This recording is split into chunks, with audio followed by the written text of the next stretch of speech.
حبيبنا صل على محمد صل على نبينا صل على محمد صل على حبيبنا صل على محمد محمد محمد محمد رسول الله رسول الله رسول الله محمد رسول الله صل على رحيمنا صل على محمد صل على كريمنا صل على محمد صل على رحيمنا صل على محمد صل على كريمنا صل على محمد محمد محمد محمد رسول الله رسول الله رسول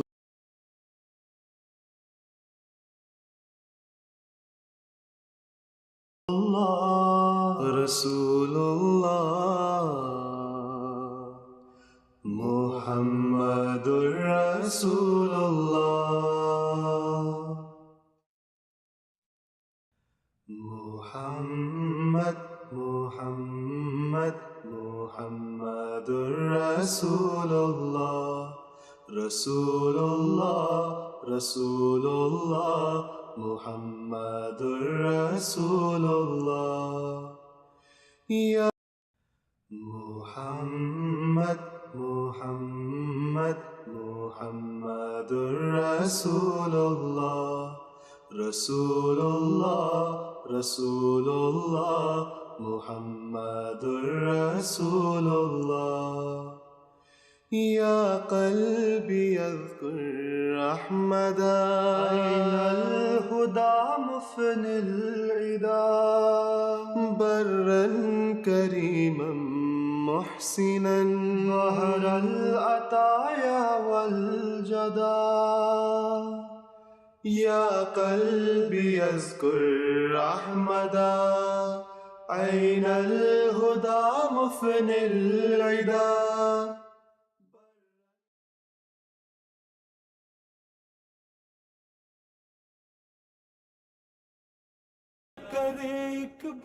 This is Voice of Islam Radio, coming to you live from the blessed grounds of Hadeeqatul Mahdi, the home of Jalsa Salana, the annual convention of the Ahmadiyya Muslim community in the UK.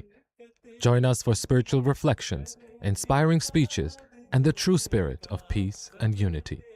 Stay with us for a live Jalsa coverage all day long. Assalamu alaikum. Peace be upon you. Thank you for joining us for the Voice of Islam, broadcasting live from the Jalsa Salana, the annual international convention of the Ahmadiyya Muslim community from the Hadeeqatul Mahdi site, Hampshire, United Kingdom, a very warm and dusty Hampshire. Welcome to the first broadcast of the final day of the Jalsa. This is the Science Hour, where we will discuss how science and Islam are branches of the same tree.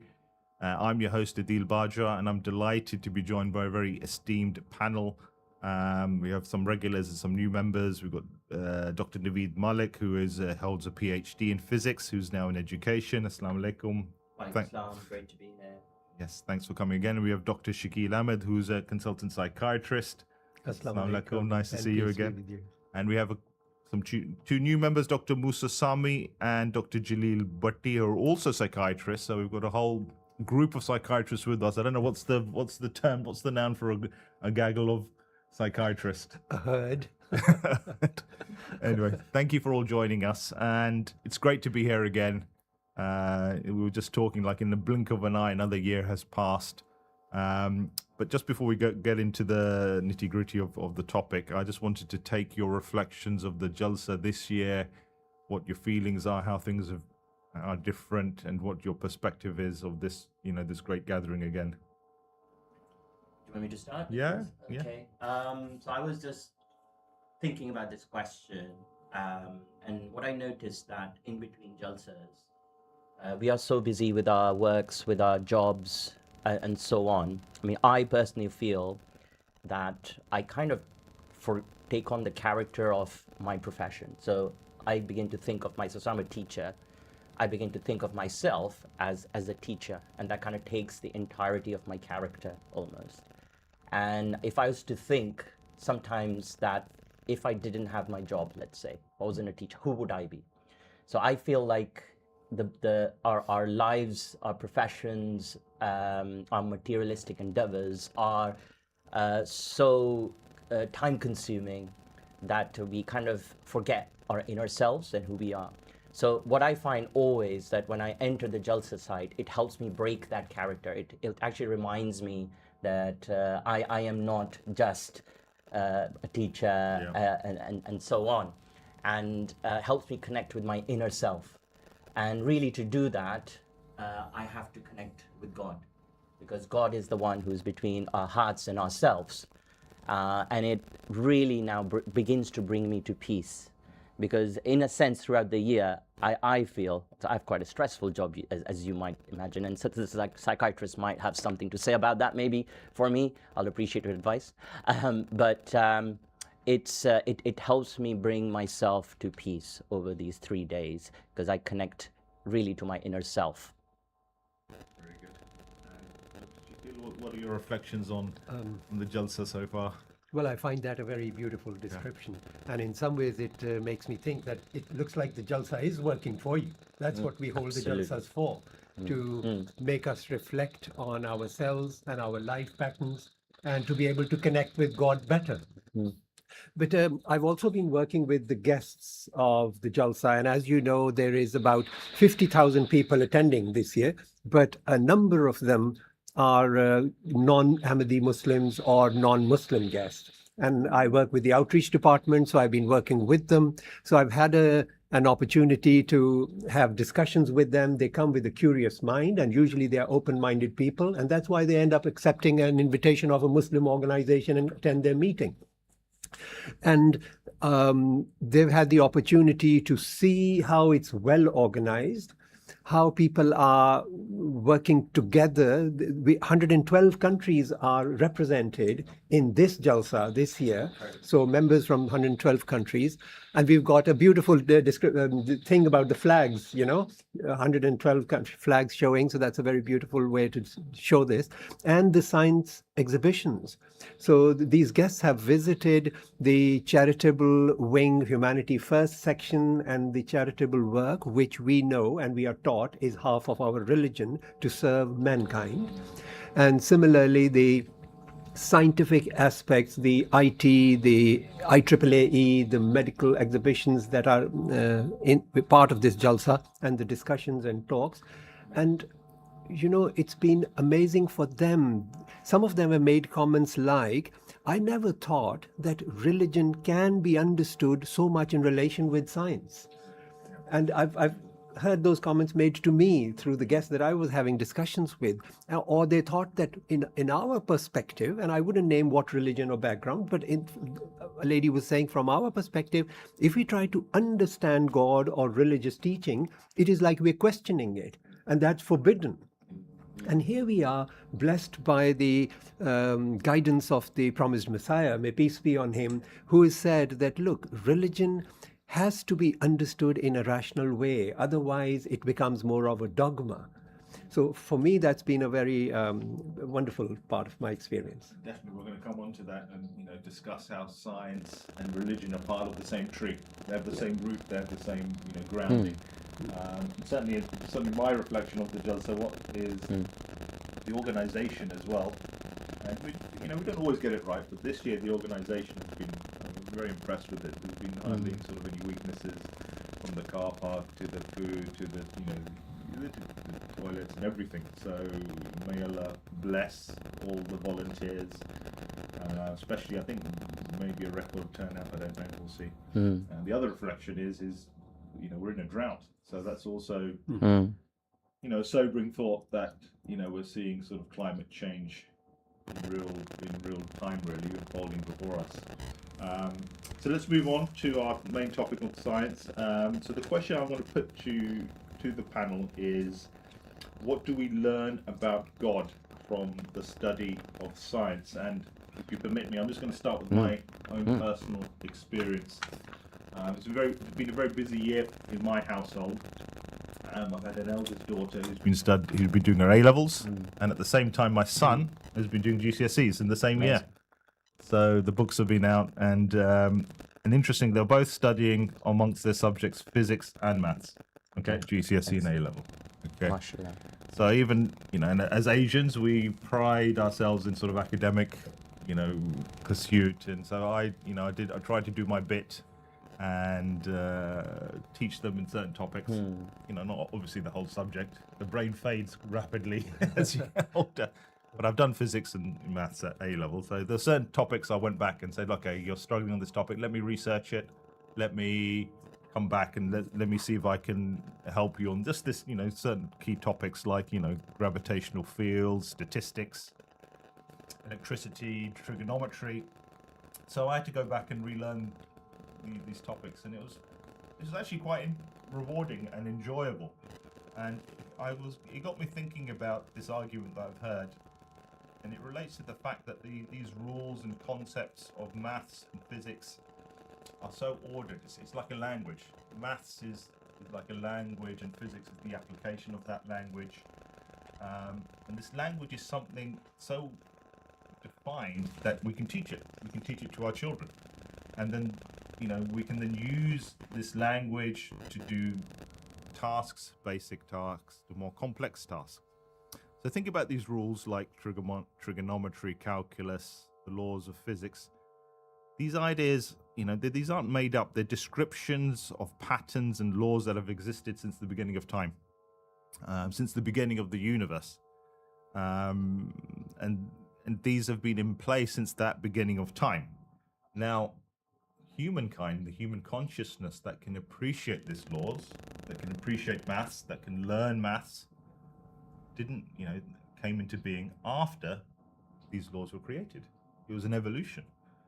So if you look at those two concepts, you have the law group being created, and then you have a consciousness that needs to evolve, that can learn this language, that can use this language, that can appreciate this language. I think they're two independent events, and the probability of that happening is almost an impossibility. It's certainly a sign for people of understanding, and that's a terminology we would recognize, because that's a terminology used in the Holy Quran many times. And the final layer to this argument is, okay, I think it's unlikely that you would have these laws, and then I think it's very unlikely that a consciousness that would develop that could appreciate this law would also be in a further layer of impossibility that the Holy Prophet, peace be upon him, who was an unlettered human being, who was born before the dawn of science, should have the revelation of the verses that we're familiar with, that talk about this concept. And there's many verses that we've talked about, and I'll just read you one or two. This is from chapter 67. Blessed is he in whose hand is the kingdom, and he has power over all things, who has created death and life, that he might try you, which of you is best in deeds. And he is mighty, the most forgiving, who has created 7 heavens in harmony. No incongruity can thou see in the creation of the gracious God. Then look again, seest thou any flaw? And look again, and yet again, thy sight will only return unto thee confused and fatigued.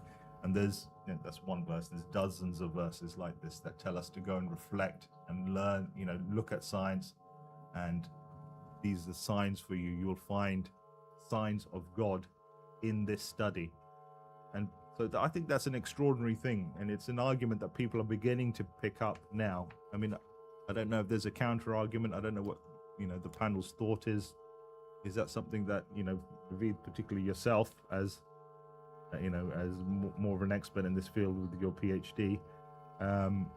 Let me know what do you think of that argument? Have you heard that before? Is that So I think there are potentially two aspects, if I understood your argument well. One of the aspects is that the structure of our universe, the fundamental foundation of the universe, seems to have this idea of order. yes? And you referred to the beautiful verse, I believe it's from Surah Al-Mulk, about congruity. I think that's a quite powerful argument. The word itself, which is used to signify that, is hudur. And that doesn't necessarily mean that things are perfectly balanced. What that means is that there is fundamentally no contradiction within the laws of the universe. That everything, kind of like as a piece of pieces of puzzle, will always fit together. So there is to the scientist and to the people who study science, and by that I include the social sciences as well, by the way, because we are not very restrictive in that sense. That if you peer into the universe, if you look into the universe, you will find order, beauty upon order, beauty, and you can look for those contradictions. You can look for the crack between the walls and in between bricks, like in human creation, because you always find a limit to the human creation where you can see that you had to stitch those pieces of cloth together, where the paintbrushes flaws lie in a painting. But what the Quran is saying, there's no such thing. You would find seamless order. You can only look if you're conscious. Right. So Those if I laws understand, those laws could have been hidden. They could have been, there could be no consciousness to come around to. yeah. So what you're, as I understand this dialogue, you're saying is that the fact that there is a consciousness to study that depth and those laws and that order can't be a coincidence. I think I think that's quite a profound point. And if I may add that, what brings much more more potency to that argument is that if you look from the laws of biological evolution, which we understand, so think about natural selection, mutations, and there are other kind of laws as well. There is no survival advantage to learning and having the faculty to learn higher mathematics or higher music. So just because I can appreciate, how the deep mathematics and the laws of calculus and so on would work, will not give me any advantage in survival. No mutate, in the natural world. So why? So that's the key question which you've asked, and I think that requires a lot of thought. So thank you for that. Yeah. I think it is a very profound point. The fact that a species has been created at the pinnacle of the process of biological evolution of life on Earth, that has developed the consciousness, the ability to try to look at the laws of nature and to try to make some sense of it. And according to the Quran, there's a purposefulness in this creation, in the creation of the human mind. And the purpose is so that if we study the laws of nature, we are likely to understand the force behind the laws of nature, the creation of the laws of nature, the creator of the laws of nature.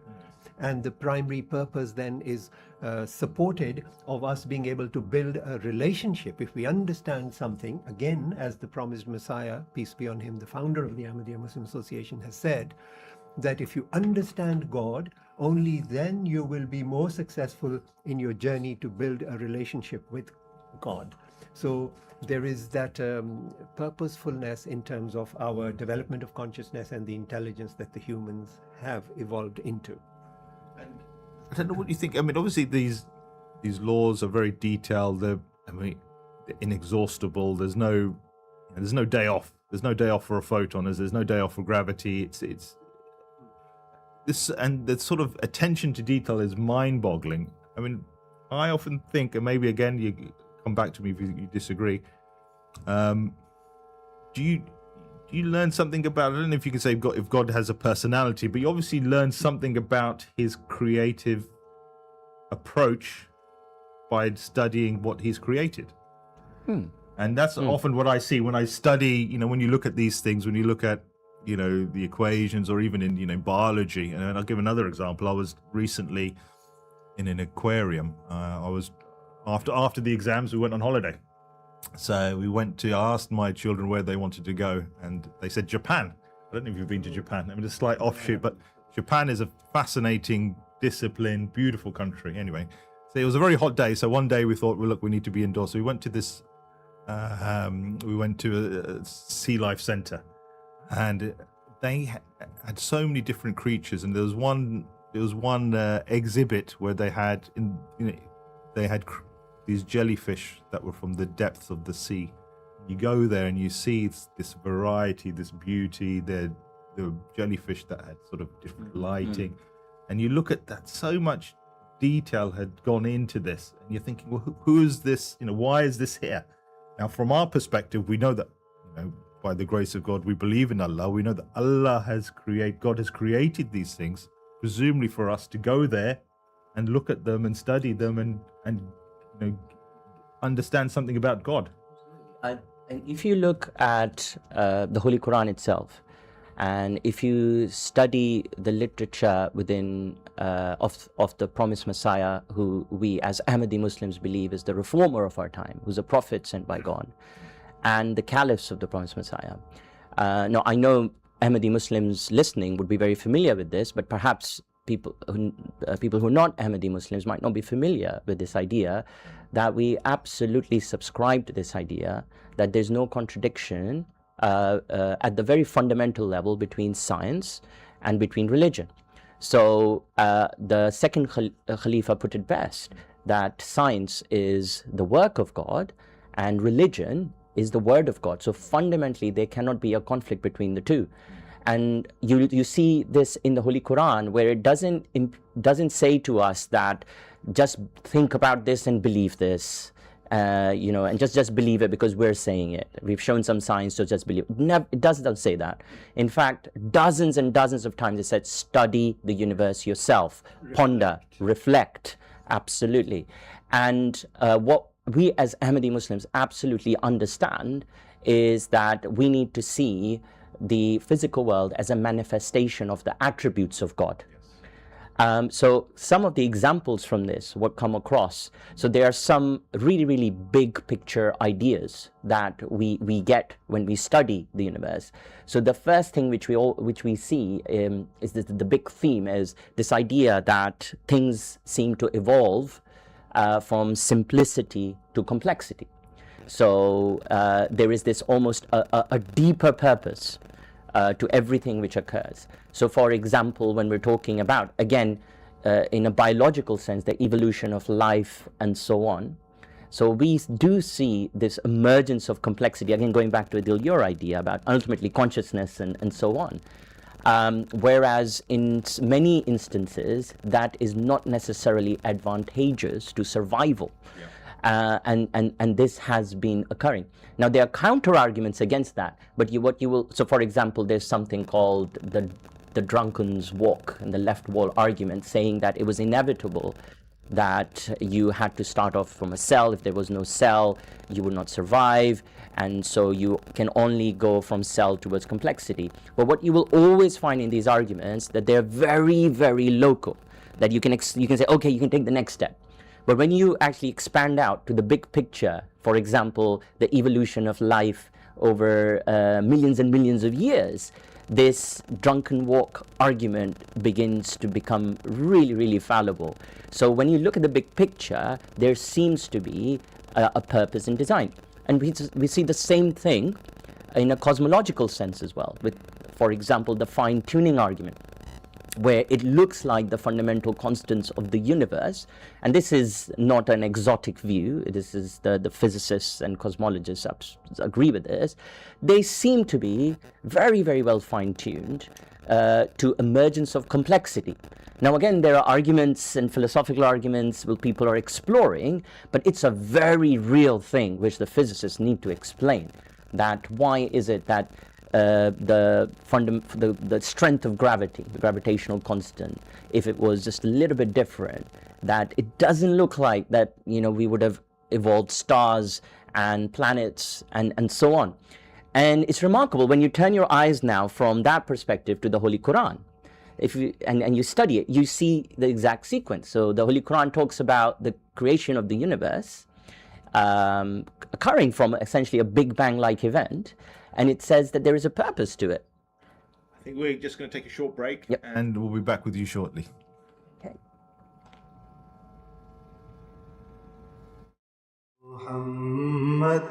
Muhammadur Rasulullah, Rasulullah, Rasulullah.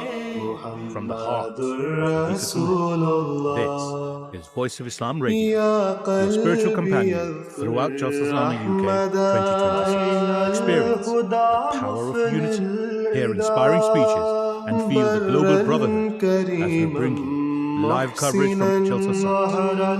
Whether you're near or far, let the message of peace, faith, and love uplift your soul. You're listening to the live Jalsa broadcast only on Voice of Islam Radio. Stay tuned. Stay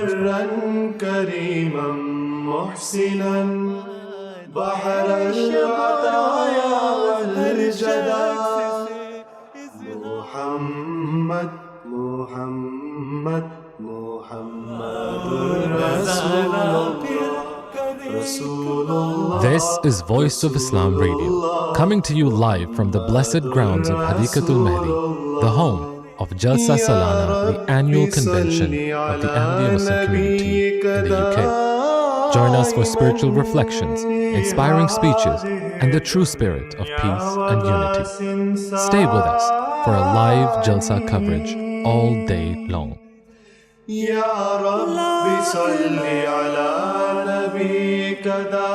Celebrating 10 years of spreading the true teachings of Islam.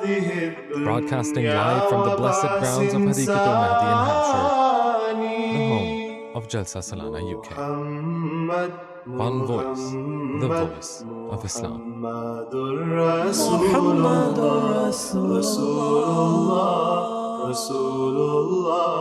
Muhammadur Rasulullah.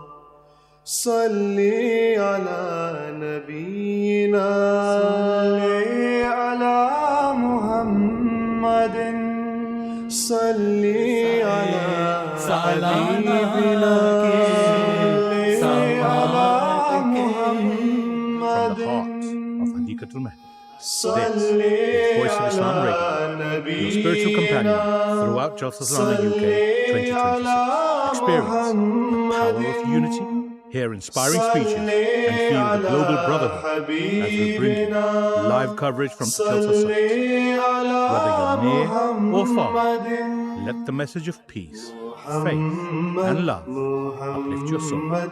You're listening to the live Jalsa broadcast only on Voice of Islam Radio. Stay tuned. Stay inspired. Muhammadur Rasulullah. Salli ala rahimina, salli ala Muhammadin, salli ala karimina, salli ala Muhammadin, salli ala rahimina, salli ala Muhammadin, salli ala karimina.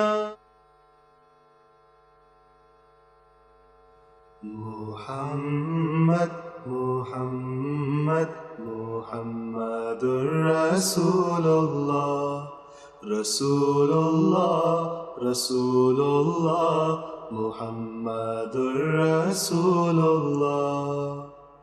Ya qalbi yadhkur Ahmad. This is Voice of Islam Radio, coming to you live from the blessed grounds of Hadeeqatul Mahdi, the home of Jalsa Salana, the annual convention of the Ahmadiyya Muslim community in the UK. Join us for spiritual reflections, inspiring speeches, and the true spirit of peace and unity. Stay with us for a live Jalsa coverage all day long. كريما محسنا بحر العطايا والجلال.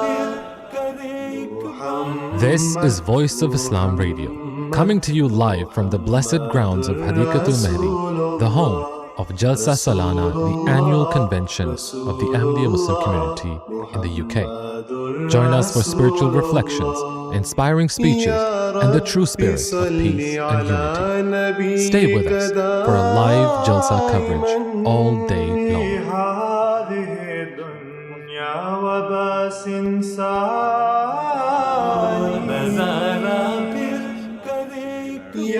This is Voice of Islam Radio, coming to you live from the blessed grounds of Hadeeqatul Mahdi, the home of Jalsa Salana, the annual convention of the Ahmadiyya Muslim community in the UK.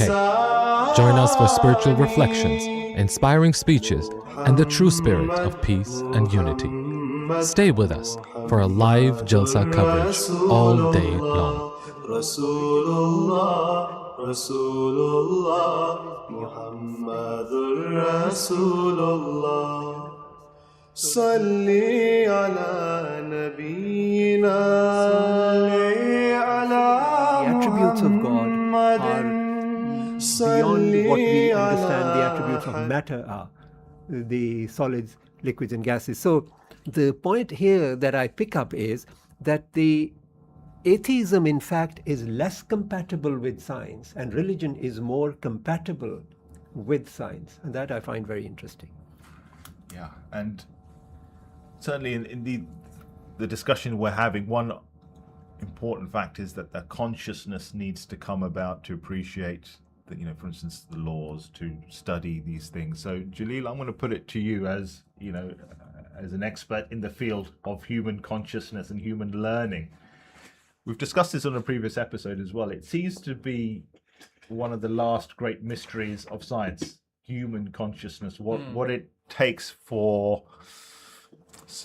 a species to be able to, know that it even exists. So, what do you understand by how would you define consciousness even?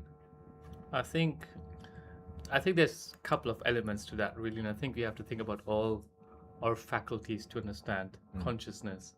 And I think I would take you to my journey of how my Jalsa started. So usually what I do when I come on a Friday morning, I come early and I try to do a power run through all the exhibitions. And this year actually was a very fascinating story, in the sense of I went through all the exhibitions and then I went to the Islamic history. And a friend of mine, a very good friend of mine, his name is Musa Sattar, he gave me a one-to-one guided tour for that. And one of the first things he mentioned was, which I never thought about, was about the word Iqra, which is the first commandment in the Quran. It's the first revelation, but also the first commandment in the Quran, which is to read. And he told me about, and because it's not from me, that's the information he related to me, was that it's also a command to see and appreciate everything around us. Really? Okay. So one of the interpretation could be that we have to see, we have to scrutinize the information around us. We need to see the beauty around us, but at the same time, we have to experience it as well. So the scrutiny of that, and with all the other faculties we have, allows us to have consciousness. That's my understanding of consciousness anyway. There probably is some scientific definition for it, but that would be my personal understanding of consciousness. In addition to that, is also the synthesis of the information, because if we take into account the Quran, the revealed word, is information that we have to synthesize with our faculties. And if we take about the revelation from the promised Messiah, you shall reach the corners of the earth, thy message shall reach the corners of the earth. It's about, again, information, exchange of information, communication, a message being delivered from one place to another, and for the audience, for another individual to scrutinize that information and then understand that information themselves. And that understanding, that scrutiny, from my understanding, that would be consciousness. Because the counter argument would be that other species that can use information, even physics. We talk about physics, and you would look at animals like the bat. The bat uses sonar to navigate, and the whales would use to have some sort of GPS system. And we know honeybees are good at maths because their trellises have this hexagonal trellises that they made, which is referenced in the Holy Quran, are perfect hexagons. So they have some, obviously they have some knowledge and understanding of the laws of nature. But Musa, what is it that makes the human species different from other species from a sort of consciousness perspective? Well, this is a fascinating question, and there's been lots of different theories posited about this. Some of them are less good than others. There's lots of theories of everything in the popular science literature. I think one of the theories right now is that the difference between man and all other creatures is the difference between man and all other creatures is the big toe, right? And so I wouldn't accept that. The big toe, because of the big toe, man has been able to grasp things in a way that there's a load of rubbish. But essentially, I think the difference from my point of view as a psychiatrist is about intellect. It's about language. It's about being able to appreciate the environment, being able to manipulate the environment. And I think that we have to accept some things pragmatically or practically, that humankind has somehow managed to colonize this planet in a way that's been able to build cities and roads, to manipulate the environment, to build printing houses, to create essentially massive artificial intelligence data centers now. So there is something different about mankind, isn't there? And I think the key thing that is different about us and other species is related to our intellectual activity, and that is also related to our ability to communicate, for language, for our ability to reason, and to be able to consider concepts outside of ourselves or outside of our immediate needs. Self-awareness, people talk about being self-aware. Yeah. Is that a unique attribute of a human as a species? The level of awareness that we seem to be able to show, not about just ourselves and our immediate needs, but about the wider environment, about our place in the world, is what makes us unique as a species, isn't it? And there's no evidence that any other species does this. You could argue that we don't know how robins speak to each other, and so it may be that they may be having equally fascinating discussions, but it's clearly something which appears to be very, very human. And in my field, this can go well, and this can go badly. And then when it goes well, it produces beautiful poetry and philosophy and prose and spiritual religious meditations. When it goes badly, it can end up in mental disorder.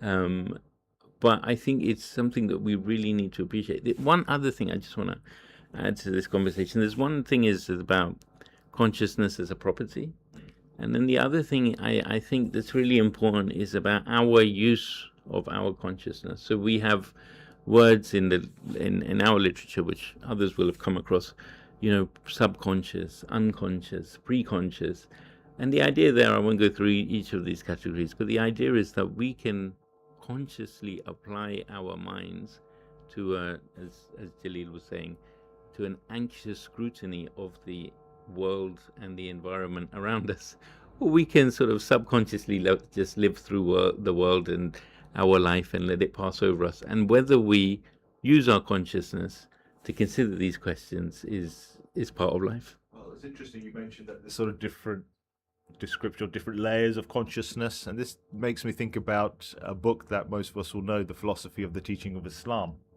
which talks about moral states, spiritual states, how there's an inner requirement to be moral, and that's a nature of our consciousness, to be moral. And the Promised Messiah describes, if you understand that with reference to the existence of God, if you understand that you're going to be moral because Allah has designed you to be this way, then this transforms into a spiritual state, to a higher level. That distinction is important, because an atheist would be moral but not understand why he's being moral, whereas someone who believes in God can be moral and understand that that's his design and then reach a higher spiritual state. So is that something as psychiatrists, is that something you see in the pathology that you look at? Is that something, what happens to the morality when you're sort of... I think that's certainly true. In states of extreme mental disorder, whether one, and I think most people will know this, whether we're talking about dementia or we're talking about psychosis or we're talking about a drug-induced, drug-addled state or an intoxicated state, one's morality, or what we would usually talk about as morality, that goes out the window. I went over in A&E, when I'm dealing with somebody who's under the acute influence of alcohol or drug intoxication, and they're beating up the nurses and they're saying all kinds of things. There's all kinds of substances you could get in any town centre these days. We're not, we know that they're not in their right minds, and we can't expect moral decisions of them. Whereas at that point, being sober, they would never behave in that way, but suddenly the intoxication...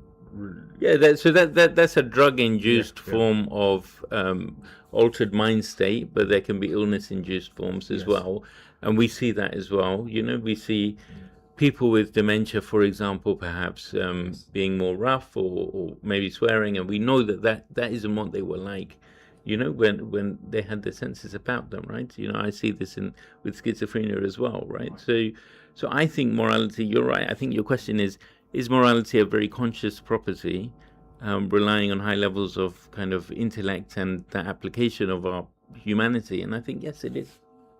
Fascinating stuff. We've been talking about consciousness, and we did have a Voice of Islam program on it, and I'd urge the listeners to go back and listen to that. The sort of scientific concepts of what it actually is it seems to me a complete mystery.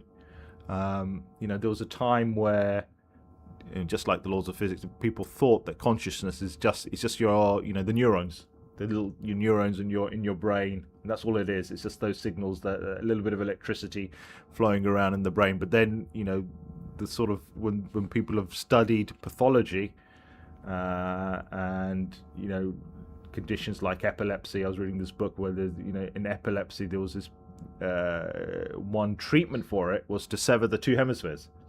You would sever the two hemispheres and you'd cut through millions of neurons, and you would think if you're doing that, then this brain is not going to, it's just going to be completely destroyed. And actually, the interesting thing was that the brain was largely still functioning, but there was a difference. Something had changed, but it was very subtle rather than being very like disastrous. So there's so much.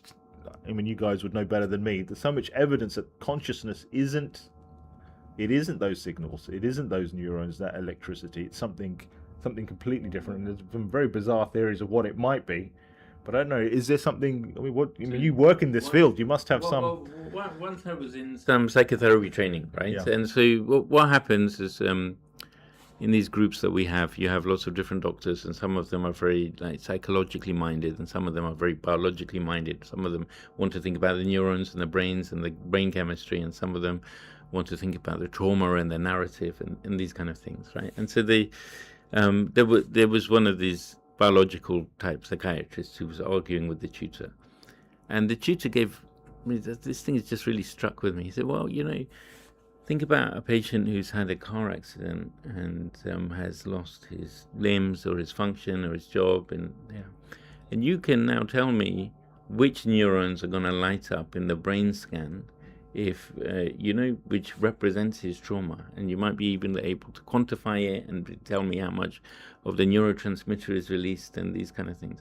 Does that explain anything about what it feels like to have that trauma? Is that going to tell me anything about it? So I think we have to accept, and this is how God has made the world, right? There are many different levels of explanation for the experiences that we have, and you have to use the right, I think, lens and the right prism to understand things in the right context. I don't think that we can explain everything through, the interaction of neurons, but I don't think that's completely redundant either. and that's the kind of the mystery of the world that God has created around us. Musa, I think I absolutely agree with what you're saying in that regard. I think it's very interesting because there's absolutely a certain aspect of an absolute truth in this universe, and then also our human faculty, which allows us to make a relative understanding of these absolute truths. And we have made our own interpretation, be that in maths, be that in physics, and our understanding also in biological sciences. God knows the absolute timeless truth, and we have gotten our relative understanding according to the scientific understandings that we in the contemporary times live in. The other interesting things that you have mentioned so far is also we have to think about consciousness, but we also have to think about specific species specific consciousness as well. For example, animals also can experience the world, but we as humans are the only animal which can also think from the spiritual aspect as well. Maybe some of the other animals also speak to God or pray to God, but we are the only animals which can do that with a purpose, with an aim, within spirituality and within religion as well. And I think that also delineates and differentiates us from other animals as well, in regards to allowing us to have, according to the philosophy and teaching of Islam, allowing us to gain a higher level of nearness to God by going through active evolving of our faculties, active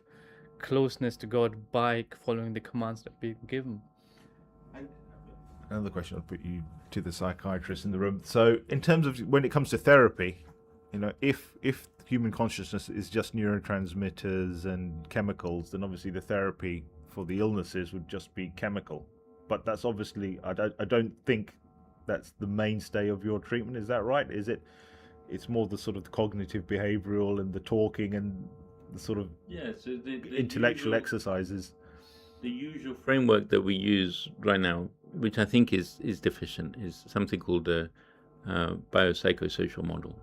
And this is something when we think about a condition, we think about biology, we think about psychology, which means kind of therapy, and then we think about social factors. Social factors are generally accommodation, relationships, work, these kind of things. So how important is that psychology element? Yeah, that's absolutely fundamental. I think the model is deficient because actually there's a model that's been posited, which I think is better, which is called the biopsychosocial spiritual model, where, and there's a lot of papers written about this, about how important spirituality is in kind of this. Now, I use this sometimes in my practice, although then I have to obviously, you work in the UK in the secular system, so I have to say, look, I'm not a spiritual practitioner, right? And so you have to use it kind of sagaciously, wisely. And I think a lot of the time people don't understand how important, people come to me a lot of the time to change their medication, but it's the other things which are often more important, it's much more important. And a lot of my work is trying to explain to people that I can up your antidepressant or I can change your anxiety medication, but that's not what's going on underneath here. Now, the deeper question for me sometimes is, is there an existential issue, which in my clinic I don't go into, right? Yeah. I kind of observe it, but I don't think that's why people come to see me.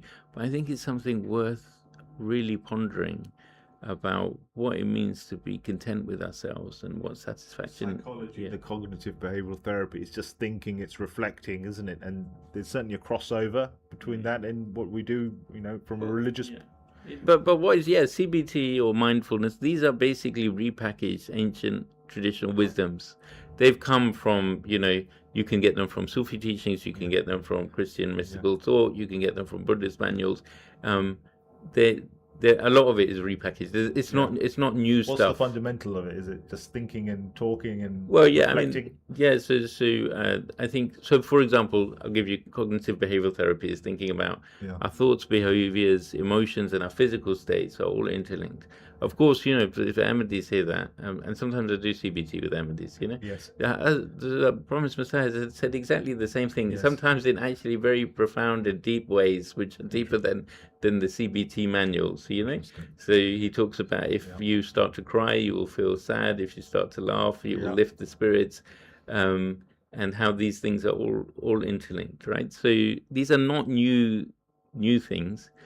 Unfortunately, I think they've tried to sever the concept of God from a lot of these therapies to make it palatable, and I think that's to its detriment rather than its Well, I mean, we've got a few minutes left in the show, so there's just a final topic to discuss, which is very in the news a lot. Obviously, artificial intelligence. So you've been talking about concepts of cognitive behavioral therapy. We've been talking about your biological, psychological models. I mean, artificial intelligence, and I'll ask the other people in the studio also to come in and contribute. I mean, presumably the machine learning, all the concepts are based around, the physical, the electrical activity of the brain. Is it processing information, understanding information, using information?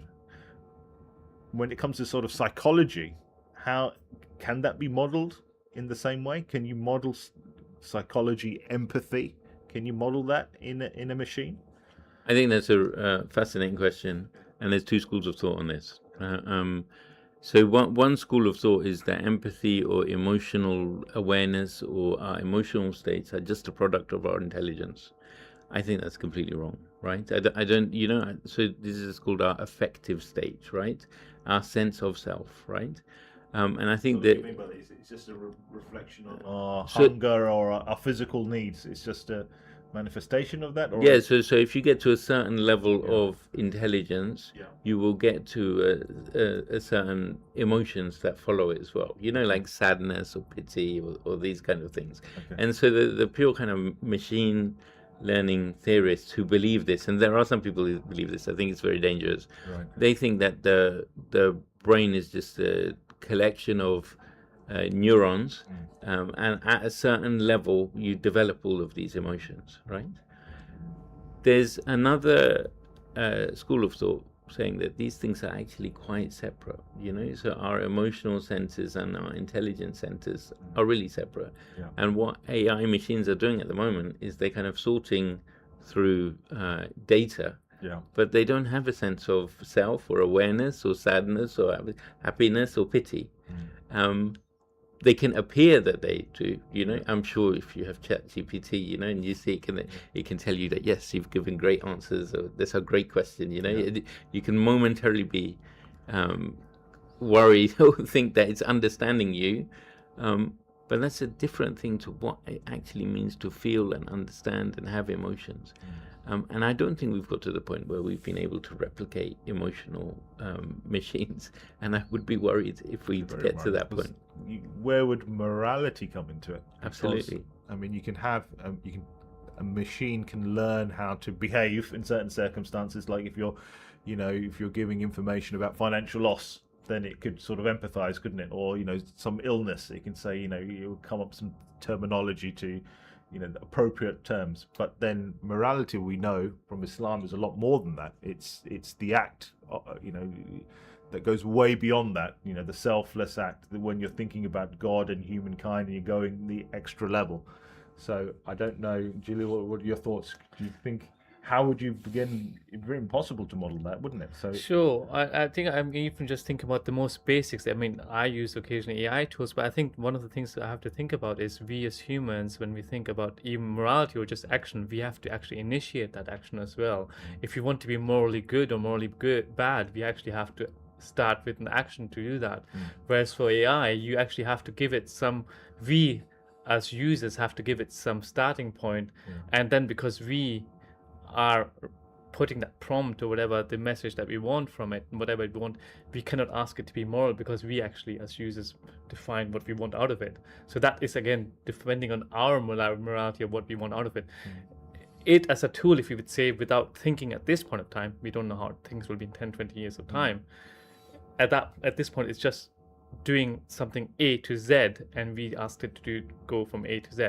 But we ourselves, we can go a different direction. We can go essentially we can say I want to go to this tent here on the Jalsaga, and then afterwards I can say I can go to another one, and then I can say I will come back to the medical marquee where I will occasionally do some duty. Whereas an AI will be within this limited framework, whatever it's known, what it's been trained on. I think that's my understanding. I don't think it can make a moral judgment at the moment. Obviously, that would obviously be a big concern about what the implications of all that is.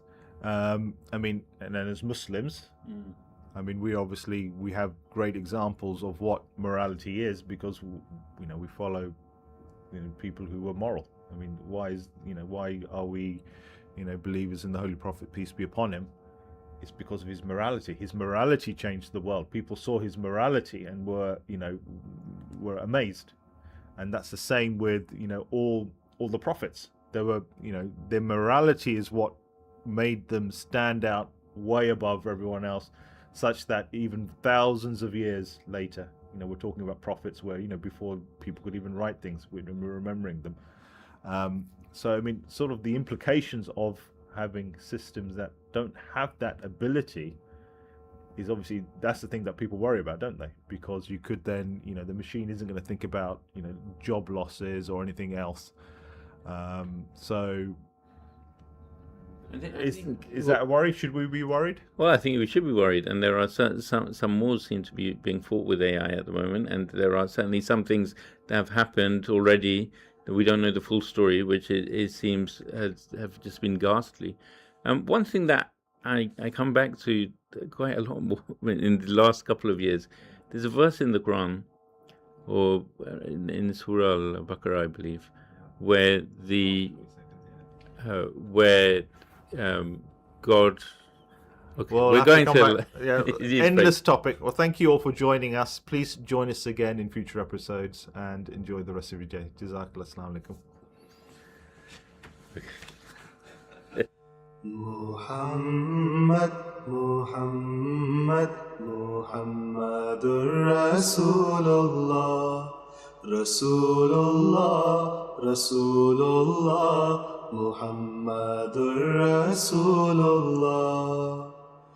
يا قلبي يذكر أحمدا، أين الهدى مفني العدا، برا كريما محسنا، ظهر العطايا والجدا. يا قلبي يذكر أحمدا، أين الهدى مفني العدا، برا كريما محسنا، بحر